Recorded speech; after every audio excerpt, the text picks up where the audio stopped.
रामगढ़ विधानसभा उपचुनाव की सरगर्मी बढ़ गई है। यूपीए और एनडीए के कद्दावर नेता लगातार रामगढ़ का दौरा कर अपने प्रत्याशियों के पक्ष में चुनाव प्रचार कर जीत का दावा कर रहे हैं।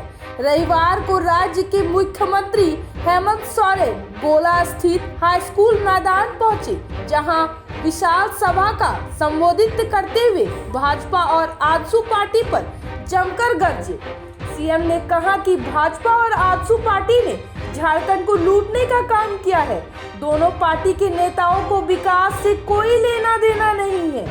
एनडीए झारखंड के आम जनता को ठगने का काम की है। कहा कि रामगढ़ विधानसभा उपचुनाव में महागठबंधन के उम्मीदवार बजरंग महतो की स्थिति मजबूत है और इस उपचुनाव के बाद एक बार फिर से यह साबित हो जाएगा कि यूपीए सरकार झारखंड एवं यहाँ के लोगों के हित में सकारात्मक कार्य कर रही है।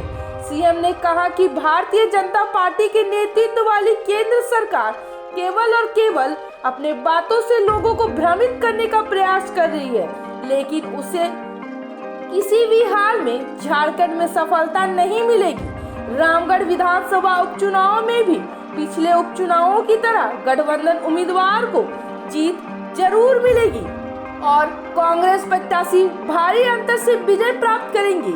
सीएम ने कहा कि विधायक के रूप में अपने कार्यकाल के 3 वर्षों के दौरान ममता देवी ने क्षेत्र के विकास के लिए योजनाबद्ध तरीके से काम किया था, लेकिन विरोधियों को यह रास नहीं आई, जिसके कारण साजिश के तहत उन्हें फंसा दिया गया। सीएम ने कहा कि रामगढ़ क्षेत्र के मतदाताओं से कुछ भी छुपा नहीं है। चंद्र प्रकाश चौधरी कुर्मी का नेता बनते हैं और कुर्मी को ही फंसाने का काम करते हैं, कुर्मी का ही शोषण करने का काम करते हैं। जिस समय आईपीएल गोलीकांड हुआ, किसकी सरकार थी मेरे नौजवान साथियों? भारतीय जनता पार्टी की सरकार। यहाँ का कैबिनेट मिनिस्टर को चंद्र प्रकाश चौधरी, और वे षड्यंत्र के तहत ये षड्यंत्रकारी पार्टी, इसलिए हम इसको आजसू पार्टी नहीं कहते हैं। ये षड्यंत्रकारी पार्टी के लोग षड्यंत्र के तहत सरकार का नाजायज फायदा उठा करके एक अबला को, जो जनहित में जन समस्याओं को, जनता के समस्याओं को समाधान के लिए धरना प्रदर्शन में बैठी थी, उसको एक षड्यंत्र के तहत फंसा करके और उसको केस करवाने का काम किया। और अगर केस में भी उसको आत्म संतुष्टि नहीं हुआ तो जाकर के वह न्यायालय को गुमराह गवाहों के माध्यम से करवाने का काम किया। गवाहों को रुपया और पैसा दे करके, प्रलोभन दे करके माननीय न्यायालय को गुमराह करके माननीय पूर्व विधायक ममता देवी को सजा दिलाने का काम किया। जो लोग आदिवासी, दलित, पिछड़ा, अल्पसंख्यक जैसे गरीबों का नेतृत्व नहीं करता, उन लोग पूंजीपतियों का नेता लोग हैं, बड़े बड़े व्यापारियों का इन लोग नेता। आदिवासियों को, दलितों को, पिछड़ों को, अल्पसंख्यकों को, इन लोग के दुख दर्द से इन लोगों को कोई लेना देना नहीं। और आज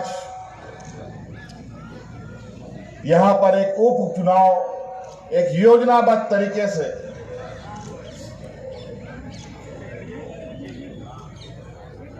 षड्यंत्र करके तत्कालीन विधायक ममता देवी को झूठे आरोपों में फंसाकर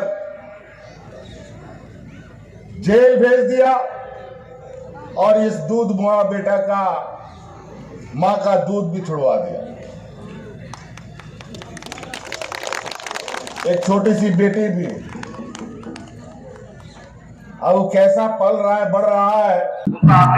हेमंत बाबू आज झारखंड सरकार के मुखिया है और ये धरती उनका अपना धरती है, इसलिए यूपीए गठबंधन इस चुनावी नया इतिहास उपचुनाव में रचेगी और एनडीए ये सपना में भी सोचा नहीं होगा कि परिणाम ऐसा आएगा। या आप लोग से छिपा हुआ नहीं है।